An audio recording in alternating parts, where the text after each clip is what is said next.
प्रिय विद्यार्थियों, मैं doctor S N. Rajpurohit, associate professor political science department, Mangilal Bagri government college Nokha से बीए पार्ट सेकंड के लिए सेलेक्टेड पॉलिटिकल सिस्टम्स प्रमुख राज्य व्यवस्थाएं प्रश्न पत्र में अमेरिका के संविधान में सर्वोच्च न्यायालय का गठन और सर्वोच्च न्यायालय की शक्तियाँ या क्षेत्राधिकार के बारे में आज हम लेसन देंगे। विषय है अमेरिका के संविधान में सर्वोच्च न्यायालय। फाइनल ने सर्वोच्च न्यायालय के महत्व पर प्रकाश डालते हुए कहा है कि यह न्यायालय संविधान में राजनीति शास्त्र को एक सर्वाधिक मौलिक और सबसे अमेरिकीपन ली हुई देन है। यह वह सीमेंट है जिसने समस्त संघीय ढांचे को दृढ़ता से जोड़कर रखा है। राज्य में चाहे कितना ही उत्तम प्रबंध हो, पर यदि वहाँ न्याय का अभाव है तो उस राज्य की शासन व्यवस्था तो उत्तम नहीं कहा जा सकता। किसी देश की अच्छाई या बुराई की असली कसौटी वहाँ की न्यायपालिका की स्वतंत्रता, निष्पक्षता से की जाती है। अमेरिकी शासन व्यवस्था में सर्वोच्च न्यायालय का विशिष्ट महत्व है। संविधान के अनुच्छेद 3 में कहा गया है कि संयुक्त राज्य की न्यायिक शक्ति एक सर्वोच्च न्यायालय तथा उन निम्न न्यायालयों में निहित होगी जिसको कांग्रेस विधि द्वारा समय समय पर स्थापित करेगी। इस अनुच्छेद के अनुसार न्यायपालिका को कांग्रेस तथा कार्यपालिका के समक्ष रखा गया है तथा सर्वोच्च न्यायालय की स्थापना को आदेशित बनाया गया है। संघीय न्यायालय की व्यवस्था में सर्वोच्च स्तर पर सर्वोच्च न्यायालय है।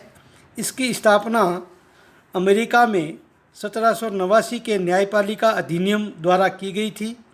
वर्तमान में सर्वोच्च न्यायालय का मुख्य न्यायालय वाशिंगटन में स्थित है। अब हम सर्वोच्च न्यायालय का संगठन कैसे होता है उसके बारे में अध्ययन करेंगे। सर्वोच्च न्यायालय के गठन का अधिकार कांग्रेस को दिया गया है। सन 1789 में न्यायाधीशों की संख्या 9 निश्चित की गई थी जो आज तक चली आ रही है। वर्तमान में एक मुख्य न्यायाधीश तथा 8 सह न्यायाधीश है। न्यायाधीशों की नियुक्ति। सर्वोच्च न्यायालय के न्यायाधीशों की नियुक्ति राष्ट्रपति करता है, किंतु इन नियुक्तियों की पुष्टि सीनेट द्वारा आवश्यक है। न्यायालय का कार्यकाल। अमेरिका में सर्वोच्च न्यायालय का न्यायाधीश आजीवन न्यायाधीश पद पर नियुक्त होता है। वह चाहे तो 17 वर्ष की आयु पर त्यागपत्र देकर पूरे वेतन पर पदमुक्त हो सकता है। मुख्य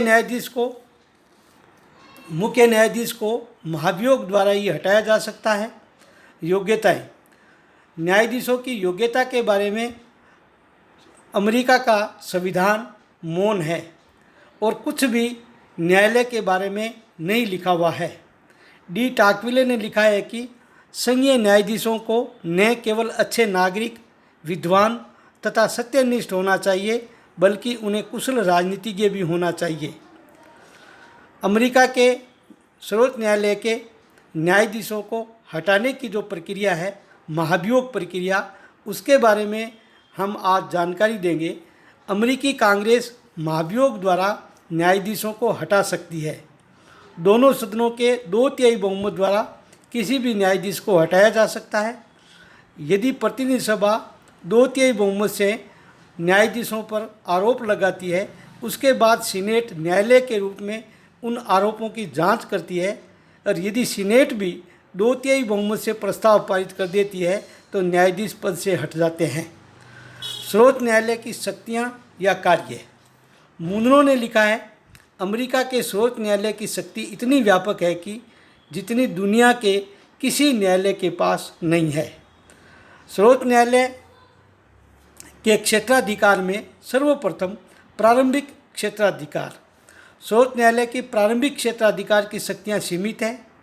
इस संबंध में संविधान में कहा गया है कि उन सब मामलों में जिनका संबंध राजदूतों से, राज्य के मंत्रियों से अथवा अन्य द्वितीय अधिकारियों से हो, और उन सब मामलों में जिनमें राज्य एक पक्ष हो, सर्वोच्च न्यायालय का क्षेत्र प्रारंभिक होगा।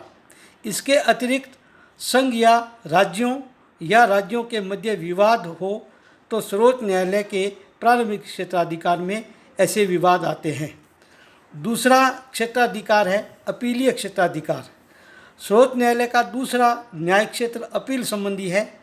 इस अधिकार क्षेत्र में न्यायालय राज्य न्यायालय तथा निम्न संघीय न्यायालय के विरुद्ध अपील की सुनवाई करता है।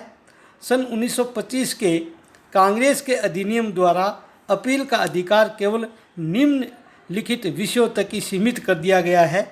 सर्वप्रथम, जिनमें संघीय कानून तथा संधियों को राज्य के न्यायालय ने संविधान के विरुद्ध घोषित कर दिया हो।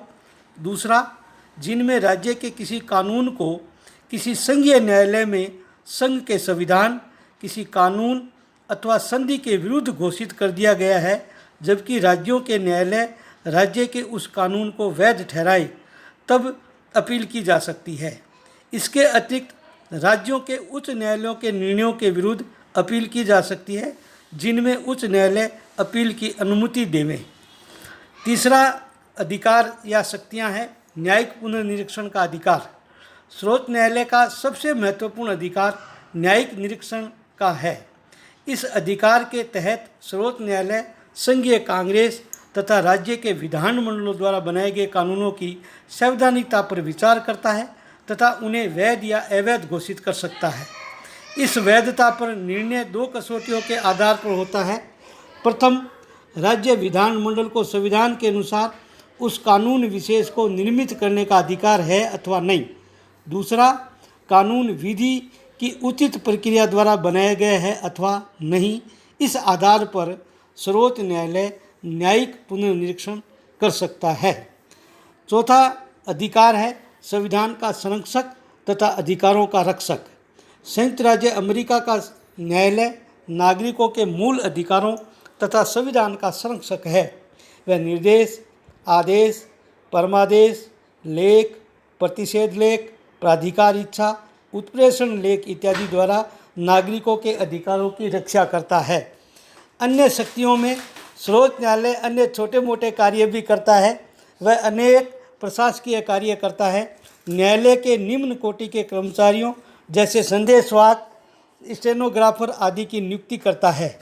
अमेरिकी सर्वोच्च न्यायालय परामर्श देने का कार्य नहीं करता है और इस दृष्टि से वह भारत के सर्वोच्च न्यायालय से भिन्नता रखता है। ये इस प्रकार सर्वोच्च न्यायालय, अमेरिका के सर्वोच्च न्यायालय का गठन और शक्तियों का हमने आपको जानकारी प्रदान की है। जय हिंद।